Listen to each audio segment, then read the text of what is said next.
오늘도 주님 앞에 나온 우리 성도님들을 주의 이름으로 축복합니다. 하나님 앞에 예배드리면서 우리 가슴에 손을 얹고 하나님 앞에 한번 고백하도록 하겠습니다. 한번 따라해 주시기 바랍니다. 하나님은 나를 사랑하십니다. 하나님은 나를 치유하십니다. 하나님은 나를 축복하십니다. 예배드리는 가운데 그런 주님의 놀라운 만남과 주님의 은혜가 임하게 되기를 주의 이름으로 축복합니다. 우리나라에 그런 사자성어가 있습니다. 말을 하지 않아도 마음이 서로 통한다라고 하는 말이 있습니다. 그 말이 바로 이심전심이다, 그런 말이 있습니다. 미국에서 태어나서 자란 분들은 그 무슨 말인지 아마 잘 모를 거, 하여튼 이심전심이다, 이런 말이 있습니다. 말을 하지 않아도 마음이 통하는 것입니다. 자, 그렇게 되면 얼마나 좋습니까? 눈빛만 봐도 알게 되어지고 또 마음을 알고 참 그게 정말 아름다운 모습인 것 같습니다. 그런데 반대로 사람들의 본심을 몰라주면, 그래서 오해하게 되면 참 답답하고 어려운 일들이 많은 것을 봅니다.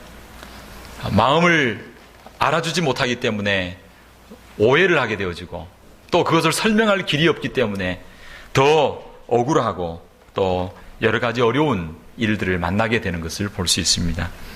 그래서 그 마음을 표현한 한 시가 있습니다. 내 마음이라고 하는 시인데요, 이런 게 있습니다. 곡식이라면 땅속에 묻혀 단잠을 자고 파랗게 올라와 너를 위한 양식이 될 텐데, 꽃이라면 오래 기다려 껍질을 벗고 환하게 피어서 너와 함께 즐거움이 될 텐데, 내가 나를 몰라줄 때면 내 마음 땅속에 묻었다가 꺼내고 싶다, 이런 시가 있습니다.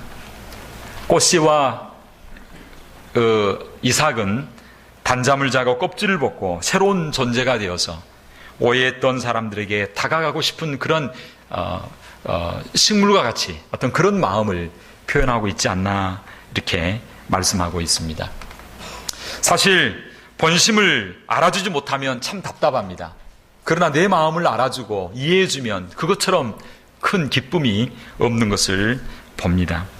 오늘 우리가 읽은 본문 에레미야 예가는 바로 에레미야가 하나님의 본심을 알아가는 과정과 그리고 하나님의 본심을 알았기에 어떤 일이 그의 삶 가운데 일어나게 되었는가라고 하는 사실을 말씀하고 있습니다. 사실 에레미야 예가는요, 슬픈 노래입니다. 에레미야가 이 슬픈 노래를 불렀던 이유가 무엇이겠습니까? 그것은 바로 에레미야는 자기의 조국 예루살렘이, 자기의 조국 유다가, 이스라엘이 바벨론에 의해서 멸망할 수밖에 없다라고 하는 사실을 선포해야만 했습니다. 그리고 자기가 선포한 대로 자기의 조국 이스라엘이 결국은 망하게 되어지는 그 현실을 보아야 했습니다. 그래서 그 현실 앞에 에레미야는 눈물을 흘리고 통곡하고 슬퍼할 수밖에 없었습니다. 그래서 오늘 본문 우리가 읽지는 않았지만 18절까지 보면 이 에레미야의 그 현실에 대한 고통과 아픔을 이야기를 하고 있습니다. 그래서 오늘 본문 2절에 보면 이렇게 이야기합니다. 나를 이끌어 흑암에 행하고 아무것도 없는 깜깜한 가운데 행하는 것 같고, 내 살과 가죽이 너무나 쇠하게 되어서 그냥 말라있는 모습, 그리고 내 뼈가 꺾인 것 같습니다. 혹시 뼈가 뼈가 부러져 본 분이 있나요? 얼마나 아픈지. 금만 가도 아프죠. 근데 나의 뼈가 꺾여진 것 같다. 그리고 6절에 보면 나는 죽은 지 오랜 자와 같다. 하나님께서 내 첩경을 왜 이렇게 굽게 하셨습니까? 나로 정확한 그 곳에 거하는 것처럼 내 지금 상황이 그렇습니다 라고 이렇게 한탄하고 슬퍼하고 있는 것을 봅니다. 오늘의 현실을 이렇게 말하고 있을 뿐만 아니라 또 예레미야는 내 마음이 그 현실의 아픈 현실 때문에 얼마나 고통스럽고 얼마나 아픈지를 또한 이렇게 말하고 있습니다. 12절에 보면 이렇게 이야기합니다. 활을 당기고 나로 관역을 삼으시며 살로 내 허리에 맞추셨도다. 그래서 중국에서 가장 큰 고문 중에 하나, 가장 사람을 고통스럽게 죽어가게 하는 것이 뭐냐면 화살로 죽인다는 것입니다. 화살. 사람을 묶어놓고 활을 쏘는데 그것도 심장을 쏘서 그냥 당장에 죽이는 것이 아니라 허리를 쏘거나 아니면 이런 화살을 여러 개를 쏴가지고 그 피를 흘리면서 고통스럽게 죽어가는 것. 이게 엄청난 큰 고통이라는 것입니다. 그런데 그 살로 내 허리를 맞추었도다. 그리고 내가 얼마나 고통스럽냐면 쓴 것으로 배부르고 쑥으로 나를 취하게 한 것처럼 내가 너무나 고통스럽습니다. 그리고 내가 얼마나 고통스럽냐면 이 표현이 너무나 적나라하죠. 조약돌로 이 조약돌을 가지고 내 이를 다 꺾었다는 것입니다. 이처럼 내가 이 이빨 하나 부러져도 아픈데 그 조약돌로 이를 꺾는 것처럼 내가 지금 고통 가운데 있습니다. 그래서 내 현실이 한마디로 말하면 19절에 보면 고초와 재난이요 쑥과 담즙입니다. 그래서 이것 때문에 내가 낙심할 수밖에 없습니다 라고 이렇게 고백하고 있습니다. 이것이 바로 에레미야의 현실이었습니다. 그런데 갑자기 20절까지 이렇게 말하고 난 이후에 21절에 분위기가 확 바뀌어집니다. 완전 대전환이 일어나게 되어집니다. 그러면서 갑자기 뭐라 그러냐면 1절부터 20절까지 말했던 이 수많은 고초와 재난과 쑥과 담즙과 이 고통이 나에게 오히려 소망이 되었다. 그것들이 나에게 소망이 되었다라고 그렇게 말씀하고 있습니다. 사랑하는 성도 여러분, 그의 현실은 고초와 재난이요 쑥과 담즙이었습니다. 한마디로 말하면 고난이었습니다. 그런데 이 고난이 자기에게 소망이 되었다라고 말씀하고 있습니다. 여기는 나와 있지 않지만 21절을 한번 보시기 바랍니다. 21절 다 같이 한번 읽겠습니다. 자, 시작. 중심에 회상한 즉 오히려 소망이 있사오면 축복과 기적과 행복이 아니라 그것이 나의 소망이 아니라 오늘의 고난과 슬픔과 이 고통이 오히려 나의 소망의 밑거름이 되었다. 이렇게 말씀하고 있습니다. 사랑하는 성도 여러분, 예레미야는 어떻게 이렇게 고백할 수 있었겠습니까? 그러면서 21절, 22절, 23절은 이렇게 말합니다. 여호와의 자비와 긍휼이 무궁하심으로 우리가 진멸되지 아니함이니이다. 이것이 아침마다 새로우니 주의 성실이 크도소이다 라고 이렇게 말씀하고 있습니다. 지금 현실은 나라가 망하고 형제 자매가 다 찢어져가 있는 그런 현실입니다. 고통이요, 아픔이요, 탄식이요, 울음이요, 절망입니다. 그런데 이처럼 절망했던 에레미야가 갑자기 변할 수 있었어요. 갑자기 새로운 고백을 합니다. 이것이 나에게 오히려 소망이 되었습니다. 나는 진멸되지 아니할 것입니다. 이렇게 고백할 수 있었던 이유가 무엇일까요? 어떻게 해서 그는 고통 가운데서 오히려 소망이 있다라고 말씀할 수 있었습니까? 그것은 바로 예레미야가 바로 하나님의 본심, 하나님의 마음을 깨달았기 때문입니다. 그래서 본문 33절은 이렇게 말합니다. 주께서 인생으로 고생하게 하시며 근심하게 하시면 떠납시다. 본심이 아니시로다. 선지자는 이 하나님의 본심을 알았습니다. 이 하나님의 본심, 하나님의 진심, 그 하나님의 뜻, 하나님의 마음을 알자마자 오늘의 고통의 문제가 해결되어집니다. 오늘의 고난의 문제가 해결되어집니다. 내 마음의 원망과 슬픔의 문제가 풀려지는 역사가 일어나게 되어집니다. 그런 하나님의 본심을 아는 이 시간이 되기를 주의 이름으로 축원합니다. 마지막 기회라고 하는 에세이가 있습니다. 짧은 글이 있습니다. 거기에 보면 이런 내용이 있습니다. 며칠 전부터 오빠에게 전화를 해야겠다는 생각이 문득 들었다. 홀로 7남매를 키우느라 고생하신 엄마. 어느 날 그러는 엄마와 싸우는 오빠에게 대들다가 나는 뺨을 맞아 오른쪽 청각을 잃었다. 결국 나는 오빠에게 등을 돌렸고 남편 따라 미국에 온 뒤로는 남이 되었다. 여기저기 수소문에 오빠 전화번호를 알아냈다. 망설이다가 전화를 했지만 신호가 가는 동안에도 별 생각이 다 스쳤다. 이내 힘없는 오빠의 목소리가 들려왔다. 당황해서 오빠는 말을 잘 잊지 못했다. 어색한 대화가 오간 후 전화를 끊으려는 찰나 오빠가 말했다. 지금까지 너한테 미안한 마음으로 살았다. 부디 용서해다오. 순간 나는 주저앉고 말았다. 나도 잘한 거 없어요, 오빠. 목소리가 안 좋은데 건강이나 잘 챙기세요. 나는 그렇게 허탈했다. 40년 만에 듣는 오빠의 사과가 내 마음의 상처를 다 치유할 수는 없었다. 전화한 것을 후회하는 한편 약해진 오빠의 목소리가 마음에 걸렸다. 마음에 걸렸다. 며칠 뒤 올케 언니의 전화를 받았다. 고마워요. 고모한테 전화 받은 다음 날 오빠가 편안하게 가셨어요. 위암으로 고생하셨거든요. 오빠가 얼마나 기뻐했는지 몰라요. 늘 고모에게 마음의 빛이 있다고 했었는데 나는 뒤통수를 얻어맞는 기분이었다. 그 짧은 대화가 지상에서 오빠와 화해할 수 있는 마지막 기회였다니. 내가 조금만 더 노력했더라면 얼마든지 한쪽 귀로도 오빠의 진심을 들을 수 있었을 텐데 후회로 가슴이 미어졌다. 이미 끊어진 수화기에 대고 나는 울며 말했다. 오빠 정말 미안해요. 나도 용서해줘요. 라고 하는 짧은 에세이입니다. 사실 진심을 몰라서 오해를 하고 그런 오랜 40년 세월을 남처럼 살았는데 진심을 알고 본심을 알았을 때에 삶의 고난과 아픔도 한순간의 물거품처럼 다 쏟아져 나가고 말았다는 것입니다.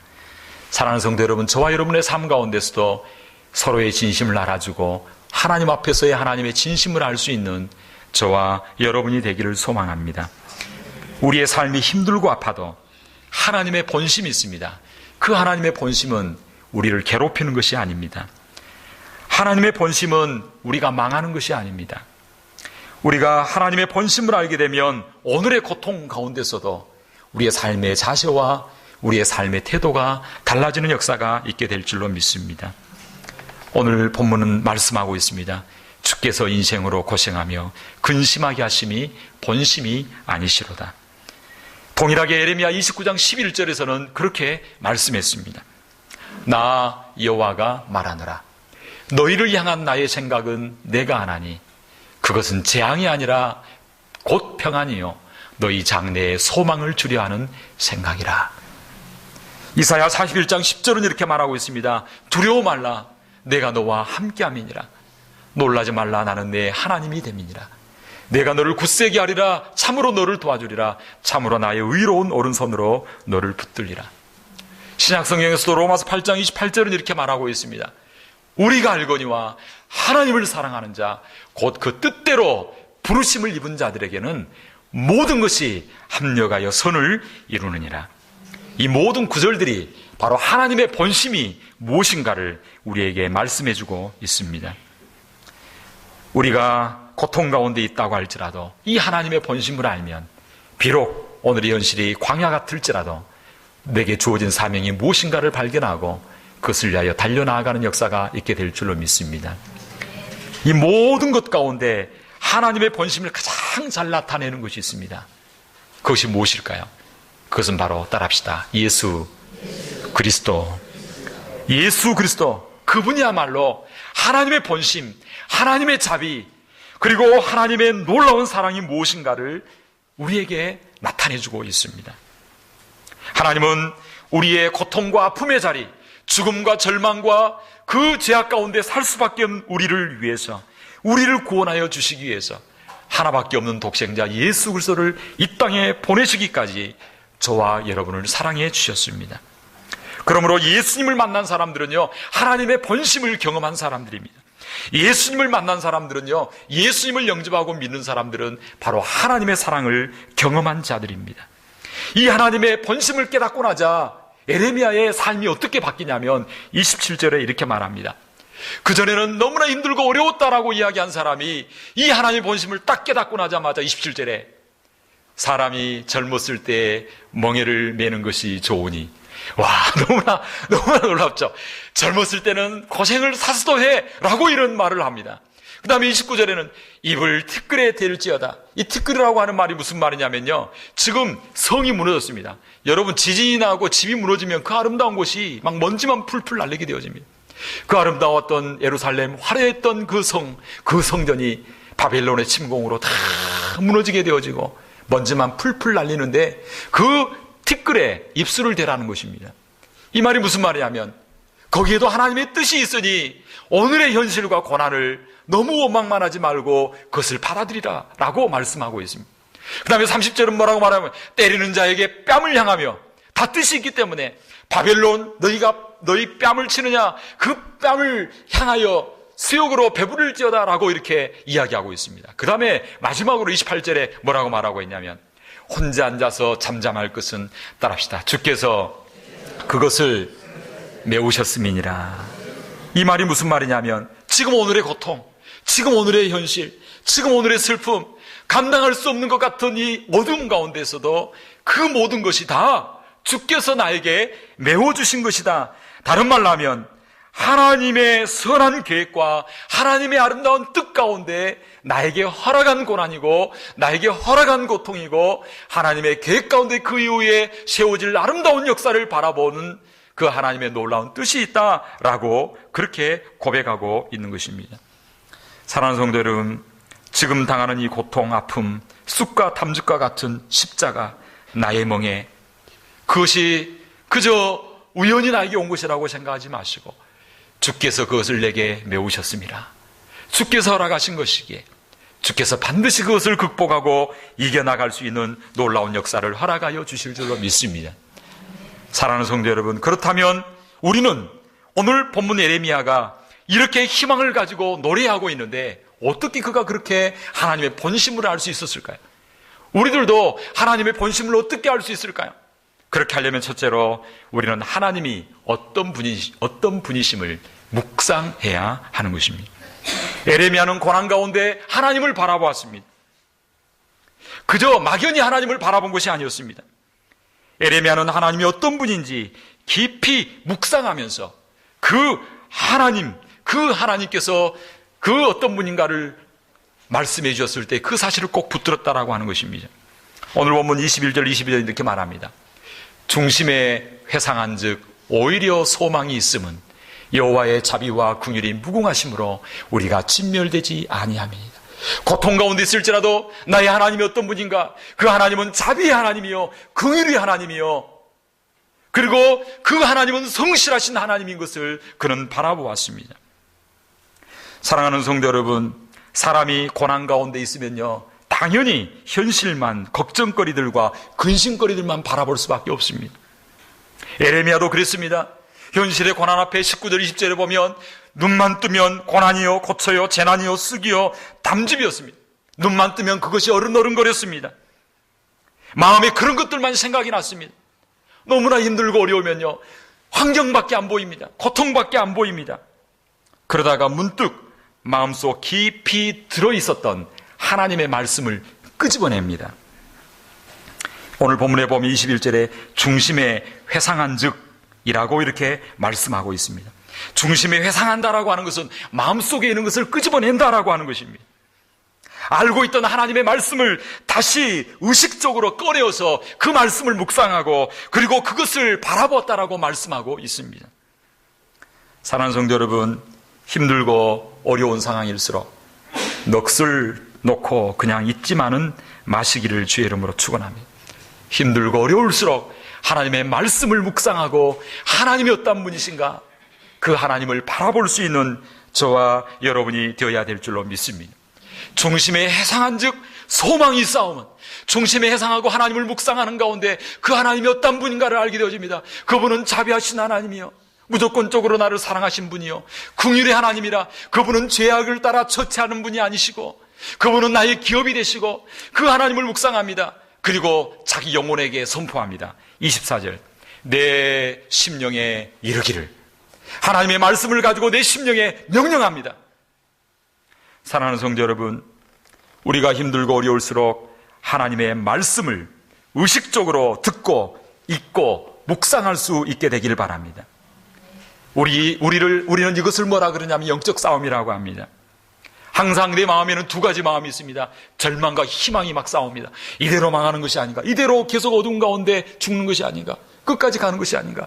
아니야, 하나님이 나를 도와주실 것이야. 이 마음이 늘 싸웁니다. 그때 여러분 하나님을 의식적으로 붙들고 하나님의 말씀 의식적으로 읽고 하나님의 말씀을 주장하고 하나님의 말씀을 선포하고 나아갈 수 있게 되기를 주의 이름으로 축원합니다. 그래서 시편 43편 5절은 이렇게 말합니다. 내 영혼아 내가 어찌하여 낭망하며 어찌하여 내 속에서 불안하여 하는고. 따라합시다. 너는 하나님을 바라라. 너는 하나님을 바라라. 내 영혼에게 막 선포하는 것입니다. 왜요? 현실이 너무나 힘들고 어렵기 때문에. 너는 하나님을 바라라. 나는 내 얼굴을 도우시는 내 하나님을 오히려 찬송하리로다. 이렇게 고백하고 있습니다. 사랑하는 성도 여러분, 어려움을 만날 때 다른 방법이 없습니다. 오직 하나님을 묵상하고 하나님의 말씀을 의식적으로 읽고 묵상하고 나아갈 때 그 가운데 하나님의 본심을 알게 되고 하나님의 마음을 알게 되는 역사가 있게 될 줄로 믿습니다. 둘째로는 어떻게 하나님의 본심을 알고 희망의 삶을 살 수 있겠습니까? 그렇게 하려면 우리는 하나님의 약속의 말씀을 붙들고 기도해야 합니다. 예레미야는 하나님을 묵상합니다. 하나님의 말씀을 묵상합니다. 하나님의 말씀을 묵상하다 하나님의 성품을 발견하게 되어집니다. 그분이 어떤 분인가? 그리고 하나님의 약속의 말씀을 붙들게 되어집니다. 그리고 그 말씀을 붙들고 기도하기 시작합니다. 24절에 보면 이렇게 말합니다. 내가 저를 바라리라. 25절 무릇 기다린 자에게나 구하는 영혼에게 여호와께서 선을 베푸시느니라. 26절 사람이 여호와의 구원을 바라고 잠잠히 기다림이 좋도다라고 말씀하고 있습니다. 여기서 바라고 구한다라고 하는 것은 기도한다라고 하는 것입니다. 기도하되 어떻게 구해야 될까요? 하나님의 언약을 붙들고 비록 현실은 답답하고 비록 현실은 어둠이지만 하나님의 약속의 말씀 붙들고 하나님 구해 주실 줄 믿습니다. 하나님께서 선을 베풀어 주실 줄 믿습니다. 하나님 역사해 주실 줄 믿습니다. 비록 현실은 어렵지만 하나님 붙들고 기도할 때 마침내 그날에 하나님께서 간증할 수 있도록 그날에 찬송할 수 있도록 하나님께서 구하는 것 그대로 응답해 주시는 놀라운 역사가 저와 여러분의 삶 가운데 펼쳐지는 역사가 있게 될 줄로 믿습니다. 시편 50편은 이야기합니다. 환난 날에 나를 부르라. 내가 너를 건지리니 내가 나를 영화롭게 하리라. 환난 날에 구하라. 뭐 한다고요? 구하라. 그리하면 내가 너를 건져주겠다. 그리고 너를 어떻게 한다고요? 영화롭게 해주겠다라고 말씀하고 있습니다. 그러므로 기도하는 가운데 하나님 앞에 기도하면 하나님의 약속이 보이고 그 하나님의 약속의 말씀 붙들고 기도할 때 마침내 우리로 영화롭게 해주시는 놀라운 크고 비밀한 놀라운 일들을 저와 여러분 가운데 펼쳐 주실 줄로 믿습니다. 하나님의 본심, 그것은 바로 우리가 망하는 것이 아닙니다. 우리 하나님께서 반드시 저와 여러분을 고쳐주시고 회복시켜 주실 줄로 믿습니다. 사랑하는 성도 여러분, 우리의 희망이 어디에 있습니까? 우리의 소망이 어디에 있습니까? 그것은 바로 신실하신 하나님께 있는 줄로 믿습니다. 그러므로 예레미야와 같이 하나님을 묵상하고 하나님을 의식적으로 바라보시기 바랍니다. 하나님의 약속의 말씀 붙들고 하나님 앞에 기도할 수 있게 되길 바랍니다. 그때 우리는 하나님의 본심을 발견하게 되어지고 그리고 그 본심을 마음에 두고 비록 힘들고 강야 같은 길이지만 내게 주어진 그 길 성실하게 한 걸음 한 걸음 걸어 나아가게 되는 것, 그것이 바로 따라합시다. 믿음. 흔들리지 아니하고 걸어가는 그 길이 바로 믿음의 길입니다. 오늘도 하나님의 본심을 붙드심으로 믿음으로 승리하는 삶, 절망 중에서도 세상을 향해 희망을 노래할 수 있는 축복의 통로가 되는 우리 성도님들 되기를 주의 이름으로 축복합니다. 이 시간 한번 기도하기로 합니다. 기도할 때 하나님, 비록 오늘의 현실이 힘들고 어렵지만 하나님을 바라봅니다. 하나님의 약속을 붙듭니다. 하나님의 본심, 하나님의 진심을 붙들므로 이겨나가는 저희들 되게 하여 주옵소서. 이 시간 다 같이 한번 기도하기로 합니다. 기도하겠습니다. 살아계신